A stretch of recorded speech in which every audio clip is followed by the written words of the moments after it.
എൻ്റെ പേര് അമേയ ബൈജു. ബൈബിളിലെ 73 പുസ്തകങ്ങളിലെ പേരാണ് ഞാനിന്നിവിടെ പറയാൻ പോകുന്നത്.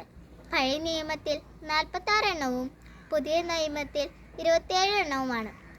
ഉൽപ്പത്തി, പുറപ്പാട്, ലേവ്യർ, സംഖ്യ, നിയമാവർത്തനം, ജോഷുവ, ന്യായാധിപന്മാർ, റൂത്ത്, 1-2 സാമുവൽ, 1-2 രാജാക്കന്മാർ, 1-2 ദിനവൃത്താന്തം, Ezra, Nehemiah, Tobit, Judith, Esther, 1-2 മഖബായർ, ജോബ്, സങ്കീർത്തനങ്ങൾ, സുഭാഷിതങ്ങൾ, സഭാപ്രസംഗകൻ, ഉത്തമഗീതം, ജ്ഞാനം, പ്രഭാഷകൻ, ഏശയ, ജെറോമിയ, വിലാപങ്ങൾ, Baruch, Ezekiel, Daniel, Hosea, Joel, Amos, Obadiah, Jonah, Micah, Nahum, Habakkuk, Zephaniah, Haggai, Zechariah, Malachi, മത്തായി, മാർക്കോസ്, ലൂക്ക, യോഹന്നാൻ, അപ്പസ്തോലന്മാരുടെ പ്രവർത്തനങ്ങൾ, റോമ, 1-2 കൊറിന്തോസ്, ഗലാത്തിയ,